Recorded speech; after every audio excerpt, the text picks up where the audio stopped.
Magandang araw! Ang ibabahagi ko sa inyo ngayong araw ay ang ika-6 na environmental principle.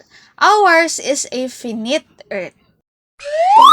Magbasa, makinig, matuto at magsaya.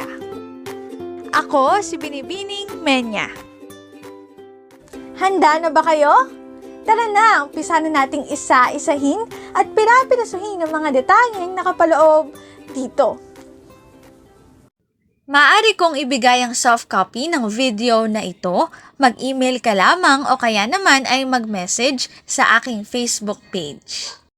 Ilalagay ko ang aking email sa gitnang bahagi ng video at ang Facebook page naman ay sa huling bahagi matatagpuan.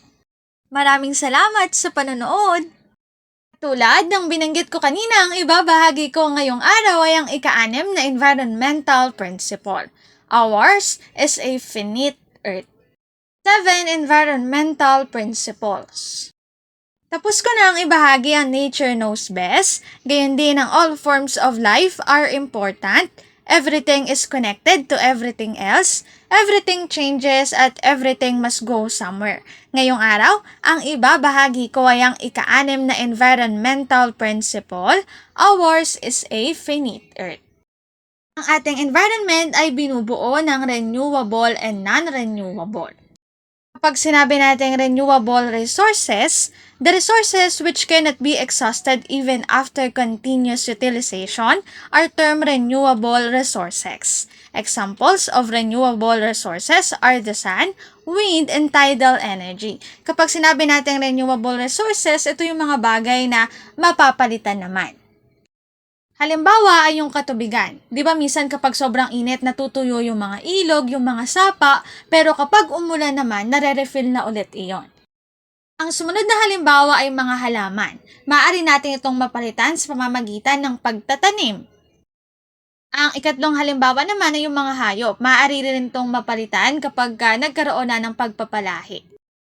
Sa kabilang banda, kapag naman sinabi natin non-renewable resources, it is the resources which cannot be immediately replaced once they are depleted are called non-renewable resources. Examples of non-renewable resources include fossil fuels such as coal, petroleum, natural gas, and rare minerals typically found in meteorites. Halimbawa naman ito ay yung mga oil o mga langis. Kapag naubusan tayo, hindi naman agad tayo makakakuha ng kapalit.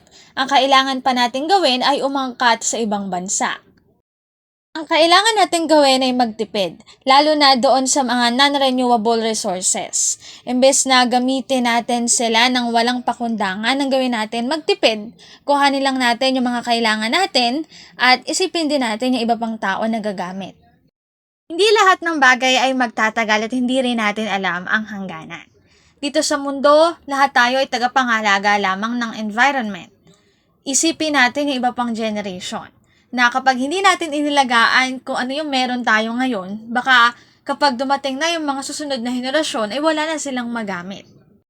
Narito ang aking sanggunian sa mga impormasyong nakatala sa bawat slides. Kung interesado kayo na magbasa pa, maaari niyong bisitahin ang website na ito. Tapos ko na ang ibahagi ang ika-6 na environmental principle. Ours is a finite earth. Dito na nagtatapos ang aking pagbabahagi. Sana ay marami kayong natutuhan. Muli, magbasa, makinig, matuto at magsaya. Ako si Binibining Menya. Paalam!